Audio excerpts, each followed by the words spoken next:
quiero invitarlo a tener un tiempo en la palabra del Señor. Quiero compartir una palabra con usted que tiene que ver con la forma como pensamos, tiene que ver con la mentalidad que tenemos. Así que quisiera invitarlo, pues desde ya desafiarlo a que usted pueda, mientras su servidor está compartiendo, a que usted pueda irse analizando y viendo cómo está usted en su forma de pensar, cómo procesamos esto, y que pudiéramos hacer un ajuste, sería para mí una gran bendición. ¿Me acompaña a orar? Bueno, entonces, con toda la fe del caso, gracias Señor por tu palabra, por tu nombre. Gracias Señor por la entrega de tu Hijo en el madero del Calvario hace 2000 años.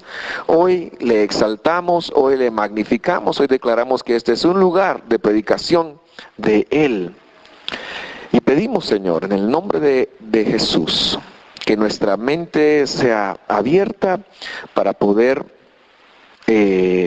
aprovechar la enseñanza de esta mañana, y que tú uses al pastor para que él pueda explicarse lo mejor posible. En el nombre de Jesús. Amén y amén.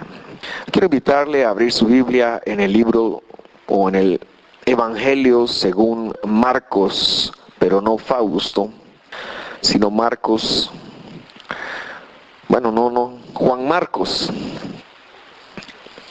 Capítulo 8, versículo 13. Marcos capítulo 8, versículo 13. ¿Cómo está de grande aquel, va? Marcos 8, 13. ¿Ya lo tiene? Muy bien. Dice la escritura: y dejándolos, se embarcó otra vez y se fue al otro lado. Y dejándolos, se embarcó otra vez y se fue a otro lado.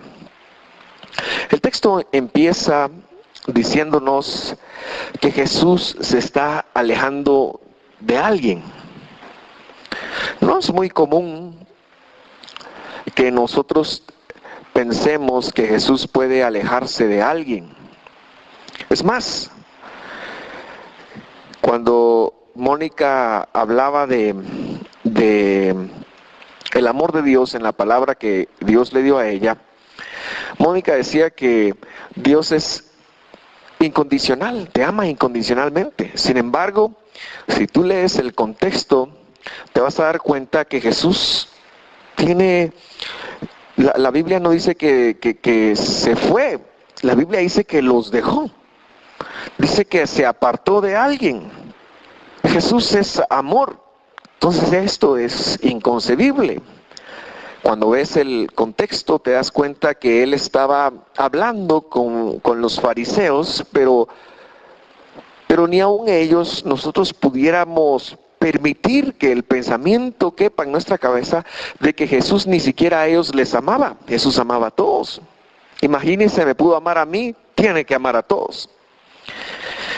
Así que es un poquito complicado el llegar a pensar de que Jesús detestaba o de que le caían mal los fariseos. Los fariseos tienen mucha mala fama en nuestros tiempos. Es más, cuando alguien es criticón, se le dice que es fariseo. Yo quisiera pedirle a usted que usted ya no fuera de esos, porque dice la Biblia que no hay que blasfemar, y blasfemar es dañar la fama de alguien. Y los fariseos en la Biblia eran personas que tenían más de 40 años de estudio propiamente de la Escritura. Yo no sé si algún día yo pudiera aspirar a saber tanto como sabía un fariseo. Pablo se autodenominó a sí mismo: soy un fariseo de fariseos, dijo. O sea, era un conocimiento exagerado. Ahora bien, lo que Jesús sí criticó fue las actitudes que muchas veces ellos tuvieron. Pero sabe una cosa, son actitudes que a lo mejor también nosotros tenemos que ir corrigiendo entre nosotros. Me encontré con alguien que me preguntó a qué me dedicaba y cuando yo le contesté que era pastor evangélico, me dijo así, sin anestesia: todos los evangélicos son hipócritas, me dijo. Todos los evangélicos son unos hipócritas. No tenga pena, le contesté yo, pero usted sabe esas cosas que el Señor le da a uno automáticamente. No tenga pena, le contesté, hay lugar para más. Así que, pues, Jesús nos está apartando de las personas, porque todas las personas son valiosas para Jesús. Diga conmigo, todas las personas son valiosas para Jesús. Aún los moros que están del otro lado del mundo, ahí en Mauritania, que no creen en Jesús, aún los ateos, todas las personas son valiosas para Jesús. Jesús se está alejando de una mentalidad. Jesús se está alejando de una mentalidad. Durante el contexto, nosotros lo vamos a ver. Los fariseos estaban demandando una señal del cielo. Los fariseos demandaban de él que el Señor se manifestara como alguien que, como Elías, que Elías oró ante un holocausto lleno de agua. Elías oró y descendió fuego del cielo. Eso querían los fariseos. Mándanos eso y creeremos en ti. Yo no sé si usted alguna vez se ha encontrado con alguien que no creía en usted. Mis queridos hermanos, qué difícil es poder hablarle a personas que no creen en uno. Qué difícil es cuando nos encontramos con que hay personas que no creen en nosotros, que han perdido la fe en nosotros. Por lo tanto, no seamos nosotros de los que se vuelven incrédulos de las demás personas. Hay un dicho que dice: piensa mal y acertarás. Y sabe una cosa, es verdad. Es verdad, si tiendes a pensar mal de la gente, vas a acertar. Pero no seamos nosotros de las personas que nos movamos de esta manera. Seamos personas que podamos creer en los demás. Así que cuando tu hijo venga contigo y te diga: papi, mami, perdón, voy a cambiar, voy a sacar mejores notas, voy a hacer esto, voy a hacer... cree en tu hijo. Enséñale a que, aunque allá afuera no crean en él, tú sí crees en él. Cree en tu esposo, cree en tu esposa. Conviértete en alguien que da el beneficio y la duda. Créele a los profetas. Hay una bendición en creerle a los profetas de Dios. La Biblia dice: creed en sus profetas y seréis prosperados, dice. Así que cuando alguien que tú le reconozcas autoridad te está hablando de parte de Dios, como estoy seguro ocurre esta mañana, cree, hermano, cree. Seamos distintos. Jesús está viendo que ellos no le van a creer y entonces decide alejarse de esa mentalidad. La historia que sucede a continuación es muy interesante. Ellos se suben a una barca y empiezan una travesía de unos 30 y pico kilómetros en el barco. Eso era algo que hicieron durante muchas veces en los 3 años de ministerio del Señor. Muchas veces se subieron a un barco y atravesaron a alguna región. Era para no rodear el lago. Era un modo de transporte mucho más eficaz. Algunas veces el Señor se subió a la barca, llegó caminando sobre el mar. Algunas otras veces el Señor se durmió en la barca, recostó su cabecita y descansó. Pero en esta oportunidad el Señor se dedica a enseñarles. En esta oportunidad el Señor los congrega a los 12, miren 12. Estaba en su grupo pequeño, estaba en su grupo de conexión el Señor. Y les empieza a enseñar. Eso es muy importante porque sabe usted que Jesús vertió su corazón en estas 12 personas. Así que el Señor daba muchas enseñanzas, por ejemplo, hay una enseñanza que está desde Mateo capítulo 5 hasta Mateo capítulo 7, conocida como el Sermón de la Montaña. Yo no sé si se entiende muy bien lo que estoy diciendo. ¿Se entiende bien? ¿O el sonido está raro? ¿O soy yo el raro? Alguien anda raro aquí. Tal vez soy yo, ¿verdad? Bueno, así que en el Sermón de la Montaña el Señor le enseñó a miles. Pero yo estoy seguro que su corazón lo reservaba para su grupo pequeño, para aquellas personas con quienes comía, con quienes compartía, para aquellos con quienes iban de viaje y de pronto el Señor les abre, su corazón y les dice: cuídense, tengan mucho cuidado. Así como nuestras mamás nos decían: tengan cuidado, es una alerta. Que el Rey de Reyes, que el Rey del Universo, imagínese usted Dios poniendo alertas.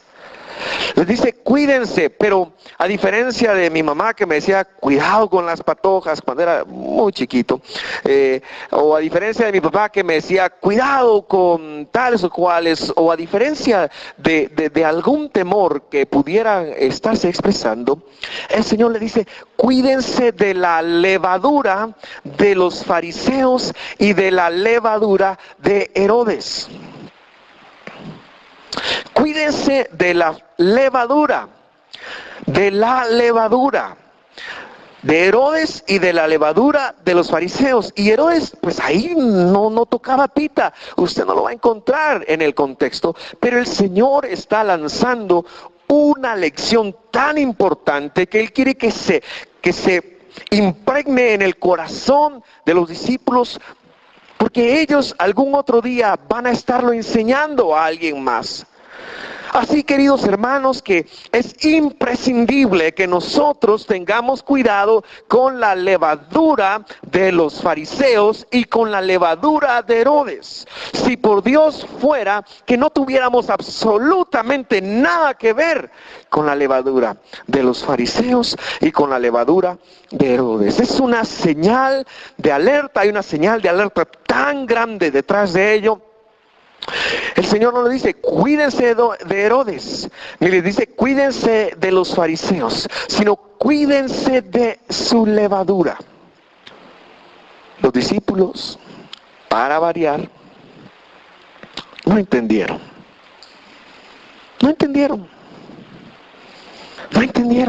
No la captaron. Y esto, mis queridos hermanos, no es para que nos burlemos, sino es para que les agradezcamos. Porque la lección nos llega de una mejor manera debido a que ellos no entendieron. Ellos empezaron a pensar. Venían de un momento tan sublime. 2 veces se narra que Jesús hizo este milagro. La primera vez, Él multiplicó panes y le dio de comer a 5,000 hombres más mujeres y niños. De 5 panes y 2 pececillos hizo un banquete. Y esta vez, en una ciudad que se llama Dalmanuta, el Señor hace nuevamente ese milagro.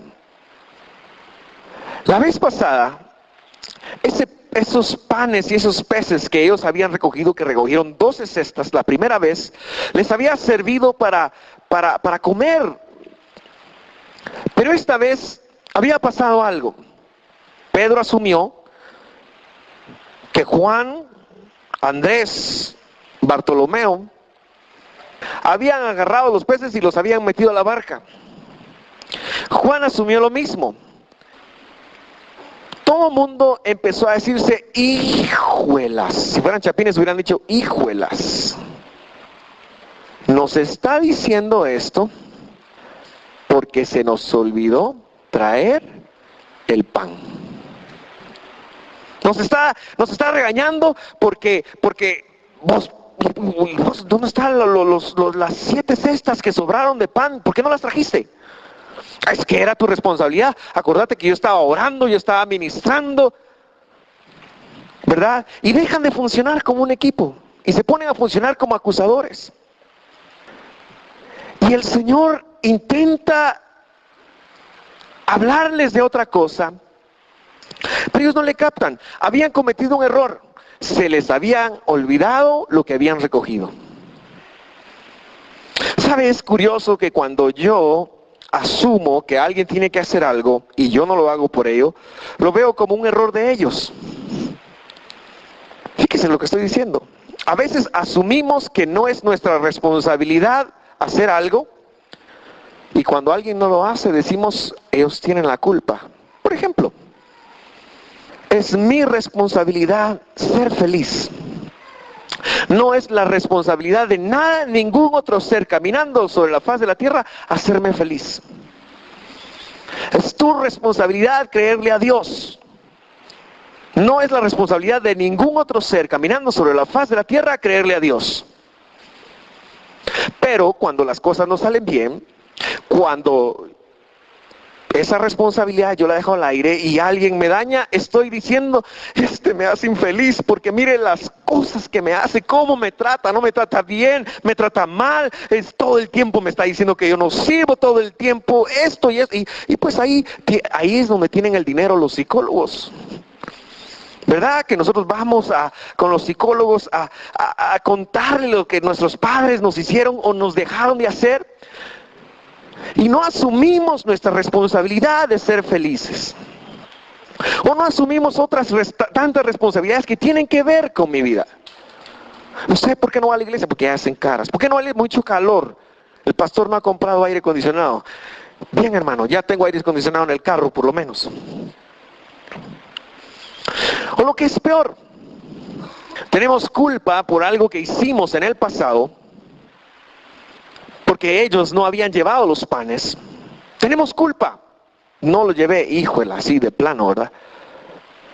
¿Se acuerda usted de la escena del primer pecado? Dios llega con Adán y le dice, Adán, ¿qué pasó?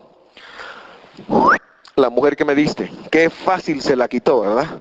La mujer, la serpiente que pusiste ahí. Todos estaban diciendo, es culpa tuya, Señor. ¿Para qué pones la mujer? ¿Para qué pones serpiente? Es culpa tuya. Todos estaban diciendo eso. Y la serpiente agarró. Ya no había nadie.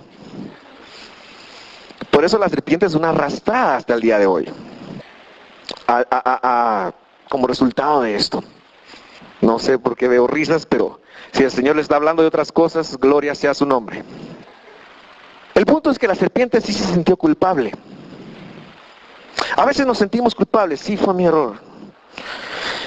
Y tomamos o internamos una culpabilidad tan grande, pero igual tratamos de disfrazarlo echándole la culpa a otros. Vamos a llamarle a esto una mentalidad de esclavo.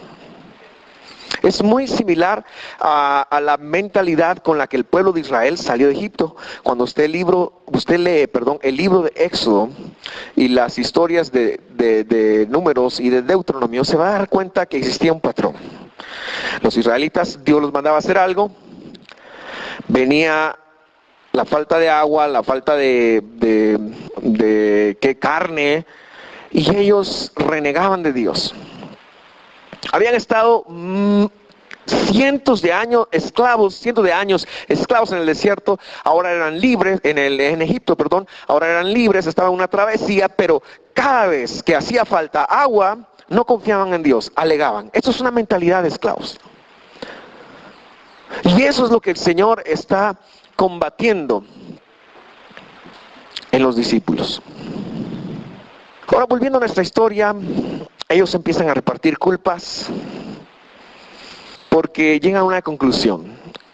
Dios está enojado conmigo porque no trajo pan. Yo no sé si eso le suena familiar a usted. Dios está molesto conmigo. Dios está enojado conmigo. Por eso me castiga. Por eso me dio el marido que tengo. Por eso me dio la mujer que tengo. Usted la escogió, hermano. No esté metiendo a Dios en problemas. Pero ya en serio. Es muy fácil pensar que Dios está enojado con nosotros. Dios está enojado. Pero yo quiero decirte una cosa, hermano. Dios no está enojado contigo. Por favor, repite a tu vecino, Dios no está enojado contigo. Dios te ama, no está enojado contigo. Dios no está enojado contigo. Y yo sé que muchos de ustedes pensaron, pues tampoco está contento. ¿Verdad? ¿Verdad? Ya los tengo controlados. ¿Y entonces cómo está? Triste. Dios no está enojado ni triste contigo. Dios te ama. ¿Sabes cómo te ve Dios? ¿Te percataste cómo estaba el padre cargando al niño acá? ¿Te percataste? Así te ve Dios. Y empezó el bebé a hacer así un colocho. Y la mamá supo que quería un Pepe. Y fueron a jalar el Pepe. Y el niño se quedó tranquilo. Así es Dios contigo. Lo que pasa es que tú ya no tienes esa edad. Entonces tienes que aprender a leerlo de otra manera. Dios no está molesto contigo. Ahora, vamos a la escritura. El versículo 17. Cuando Jesús ve eso y nos quiere dar la lección completa. Yo llamé a esto el supuesto regaño. Porque mira cómo dice. Versículo 17. Dándose cuenta, Jesús le dijo: ¿por qué discutís que no tenéis pan? ¿Aún no comprendéis ni entendéis? ¿Qué erraréis meciendo leyendo hacíais? Voy a traducirlo a versión actual. ¿Tienen el corazón endurecido, muchacha? Versículo 18. Cita una escritura que está en Isaías. Teniendo ojos, ¿no ven? Teniendo oídos, ¿no oyen? Mis queridos hermanos, muchos detalles de Dios se nos escapan porque tenemos ojos, pero no vemos. Porque la levadura de los fariseos y la levadura de Herodes nos está afectando. Teniendo oídos no oímos. A veces se predica, a veces se habla, a veces Dios nos da una palabra. Yo estoy seguro que sobre tu vida pesan muchas profecías. Yo estoy seguro que Dios te ha profetizado. Yo estoy seguro que Dios te ha dicho buenas cosas. Estoy seguro que Dios te ha demandado que hagas algo. Estoy seguro completamente de eso. Pero no oímos. Queremos que Dios lo esté repitiendo cada 15 segundos, que te ama, que Él va a trascender por ti, que Él te va a bendecir. Cuando una palabra de Dios bastaría para ponerte en movimiento el resto de tu vida. Una palabra de Dios tiene el poder de abrirte las puertas del resto de tu vida. Una sola palabra, hermano. Así es el poder de nuestro Dios. Así es el poder de la Biblia. Pero teniendo ojos no vemos, teniendo oídos no oímos. Queremos que nos lo repitan, queremos que nos lo diga otra vez. Por ahí se manifiesta la levadura. Verso 19. Cuando partí los 5 panes entre los 5,000, ¿cuántas cestas llenas de pedazos recogieron? Y ellos le dijeron: 12. Y cuando partí el 20, los 7 panes entre los 4,000, ¿cuántas canastas llenas de pedazos recogieron? Ellos dijeron: 7. Y les dijo: ¿aún no entienden? ¿No lo han visto? ¿Usted ya lo vio? ¿Usted ya lo vio? Mis queridos hermanos, es bueno ser hijo. Dios se involucra con los hijos, Dios se mete con los hijos. A veces nos cae un poquito de disciplina, ¿verdad? Y eso es bueno porque usted es hijo. La reacción del Señor, tenemos que entenderla bien, no es desproporcionada. Él está tratando de que abran sus oídos para entender. Y gracias a Dios que los discípulos no lo comprendieron a la primera, porque seguramente nosotros no lo hubiéramos perdido. El punto acá, hermanos, es que Jesús está hablando que la levadura de Herodes es una forma de pensar, como pensaba Herodes, como Herodes se manejaba, como Herodes vivía. ¿Quién era Herodes? Herodes era un rey cuyo padre fue un hombre mitad judío, mitad no judío. Y él heredó de alguna manera la autoridad de parte del gobierno romano sobre lo que se conoce como Israel hoy en día.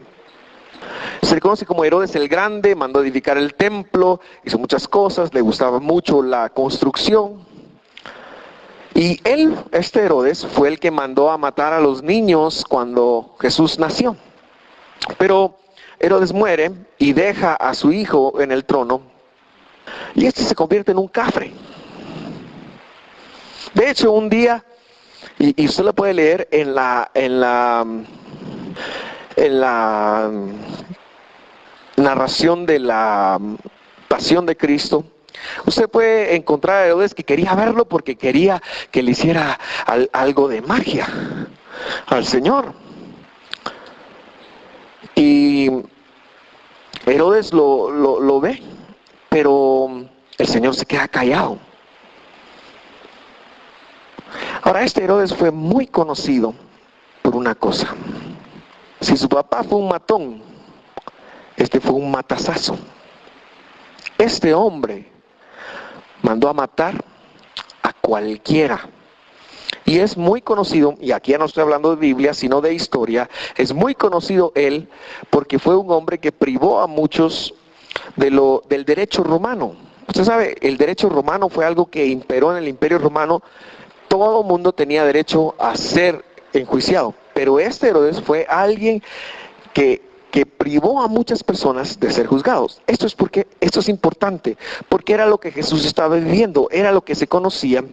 Por lo tanto, el Señor está atacando la mentalidad de Herodes, que es una mentalidad de culpa, de condenación, de culparse. La levadura de Herodes es una forma de pensar en donde siempre vas buscando culpas. Es una forma de pensar en donde tú manejas culpabilidades por tu pasado, tú te acuerdas de cosas que has vivido en el pasado, no logras superar el pasado porque todo el tiempo te sientes culpable. La mentalidad de Herodes es una mentalidad que va buscando culpables en todo. Esto le pasó porque hizo aquello. Es una mentalidad que culpa a otros de su forma de ser, que culpa a otros de su situación. La mentalidad de Herodes es una mentalidad de culpa, es una mentalidad de muerte. Y Jesús nos está pidiendo que nosotros nos guardemos de la mentalidad de muerte. Hay un engaño en ellos, mis queridos hermanos, porque nosotros definitivamente que tenemos acceso a Dios por medio de Jesucristo, y definitivamente que el arrepentimiento tiene que ser genuino para que nosotros tengamos acceso a Dios. Definitivamente que el arrepentimiento no nos lo podemos brincar. Pero hay una levadura muy escondida por ahí que se llama remordimiento, que se llama crítica, que se llama juicio, que se llama andar pensando en lo que otros hacen mal. Esa es la levadura de Herodes, y Jesús nos está diciendo: guárdense de andar criticando, guárdense de andar juzgando, tengan cuidado, no lo hagan con otros, no lo hagan con ustedes mismos.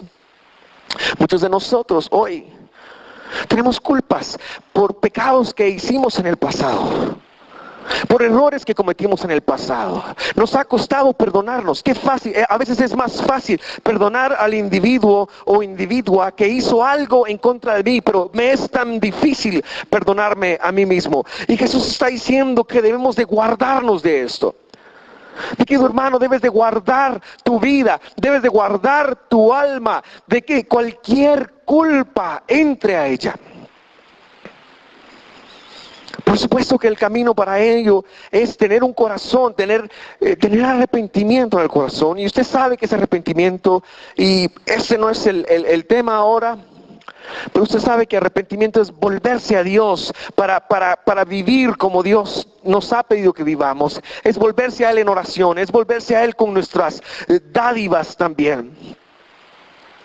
Pero Jesús está diciendo: guárdense de la mentalidad de Herodes.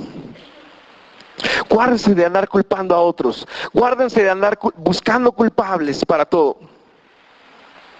Guárdese de eso, mi hermano. Porque usted no va a prosperar. Usted no va a prosperar. Yo no soy profeta de muerte, pero usted no va a prosperar si mantiene una culpa en su alma por algún pecado que usted no ha logrado superar. Porque Jesús logró superar todos los pecados. Usted no va a prosperar si es de aquellos que continuamente está buscando defectos en los demás para culparlos.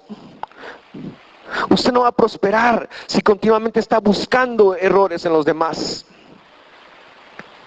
Esa es la levadura de Herodes. Es una forma de ser, es una mentalidad, es una forma de vivir, de vida. Hemos de alejarnos de ello. Mi querido hermano, Cristo nos dio la gracia, y la gracia es lo que Mónica decía. No has de hacer algo, no tienes que hacer algo para que Dios te ame. Dios te ama porque eso es lo que Él es. Dios es amor.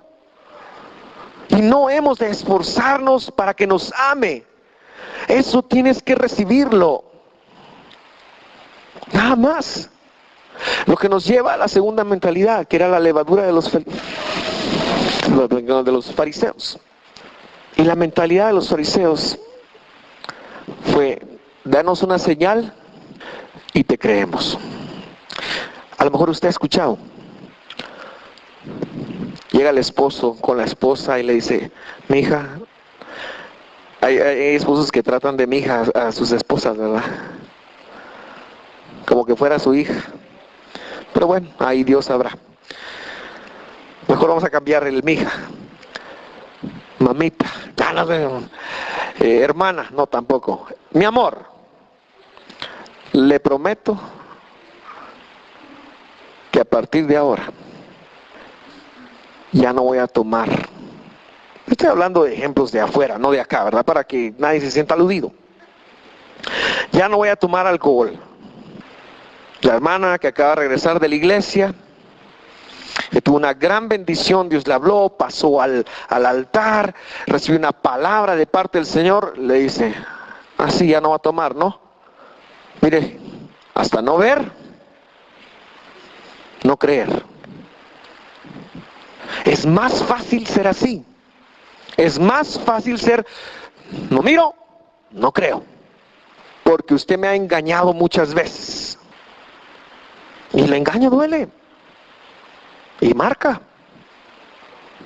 Pero es importante, porque la incredulidad le hace bien al ego. Óyeme, la incredulidad es atractiva porque te hace bien al ego, le hace bien a tu ego, a tu necesidad de cambiar. Le dice: no, no cambies, así estás bien.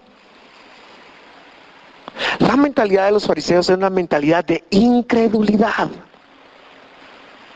Hasta no ver, ya me iba a apoyar los ojos.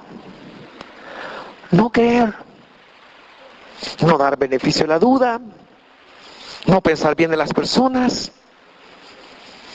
Y Jesús a los fariseos los trató bien. Una vez les dijo a sus discípulos: hagan lo que dicen, muchachos. Si ellos están en la verdad, hagan lo que dicen, nada más no hagan lo que hacen. Cada vez que alguien se acercó al Señor Jesús, nunca recibió una palabra de condenación. Usted lo puede ver en la Biblia. Señor, quiero cambiar mi vida. Nunca el Señor te recibió hasta no ver, no creer.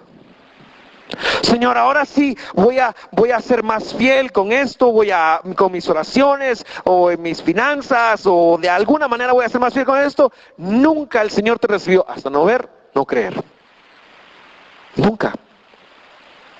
El poder que tú tienes, mi querido hermano, y como Dios te ve, es a través del poder de la semilla.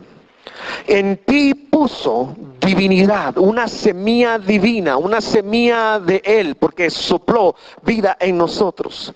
Y en ese ADN espiritual está hasta dónde tú vas a llegar. Cuando plantamos un árbol, el árbol no se pone metas y dice: bueno, el otro año quiero llegar a 1 metro, y dentro de 3 años quiero estar en 6 metros. A mí me da risa un poquito. Los días entre semana aquí hay cosas curiosas que pasan. Hace algunos años, cuando cuando tiramos la plataforma de cemento, dejamos unos hoyos a la par del árbol que está allá, donde está el bus, y dejamos unos hoyos para poderle echar agua al árbol. Y Javier, pues es el encargado de cuidar esto. Entonces Javier iba y lo regaba. Pero en esta época, hace como un mes y medio, yo no sé si se percató, el árbol estaba lleno de flores. Lleno de flores. Y las flores empezaron a caer y el árbol se empezó a quedar pelón. Es más, si usted le pone atención, en un par de semanas debería estar completamente pelón. Y un día entra Claudia, la secretaria de mi oficina, y me dice, venga a ver a Javier. Y yo dije, ¿qué está haciendo? ¿Le está pegando a Evelyn? Pensé yo, tal vez, no sé qué estaba pasando, tal vez ahorcando a algún niño de la asociación, yo no sé. Javier estaba regando con todo su corazón el árbol para que no se quedara pelón. Y a mí me enseñó una gran lección. Eso. Mi querido hermano, lo que estoy tratando de decirte es, hay temporadas en la vida en donde te quedas pelón. Y hay temporadas en la vida en donde vas a avanzar. Pero es producto de la semilla. Es producto de la potencia. Es porque hay tiempo para todo. Lo que te estoy tratando de decir, mi querido hermano, es que debemos de renunciar a la incredulidad en nuestra vida, a vernos como tal, porque Dios tiene una visión ilimitada de ti, a pesar de que haya momentos en la vida en donde estés a la baja, a pesar de que haya momentos en donde estás a la baja. No sé cómo explicarlo de otra manera. Andas pache, gracias. Pero a pesar de eso, tu ADN es un ADN ilimitado porque es un ADN divino. Por lo tanto, Jesús está diciéndote, no des una pizca de tu vida a la incredulidad. Sabes, la levadura, según entiendo yo, se le echa a la masa, no se le echa mucho. Se le echa un poquito y hace que la masa, aquellos que son panaderos sabrán, y hace que la masa cada domingo, primero de mes o a veces el segundo de mes, tú comes un pan sin levadura. Por eso es así que a veces cuesta, ¿verdad? Yo no quisiera que el hermano pidiera ya que se tomaron el vino para que se bajara el panito ese, pero es porque es sin levadura. La levadura necesita un poquito para influir en todo el pan, un poquito de levadura. Por eso es que la incredulidad y el juicio, un poquito te puede arruinar. Y por eso Jesús está diciendo, guárdate de un poquito de incredulidad. Con un poquito de incredulidad puedes arruinar tu vida. Con un día que te entre la incredulidad, puedes retroceder tantos pasos. Con un día que critiques, ahí tienes. Guárdate de ello. Mi querido hermano, nunca he visto pastores orando por chuchos con rabia o perros con rabia. ¿Sabe por qué? Porque uno, cuando ve que un perro tiene rabia, ¿uno qué hace? Uno se aleja. ¿Sí o no? No había ningún pastor yendo al hoyo de la zona 6. Cuando había hoyo en la zona 6, Jehová es mi pastor, a sus ángeles mandará para que mi pie no tropiece, caminando sobre el hoyo. No lo vi. Porque de esas cosas hemos de huir, hemos de desecharlas, hemos de apartarnos. Mi querido hermano, apártate cual perro con rabia de la incredulidad y la crítica hacia los demás o hacia ti mismo. Apártate, no le des un centímetro en tu vida, un solo centímetro, no le des. No tengas incredulidad. Dios no te ha hecho con incredulidad, te ha hecho con el poder de la semilla. Y te dio un libre albedrío para limitar su grandeza o para alcanzarla. La decisión es tuya.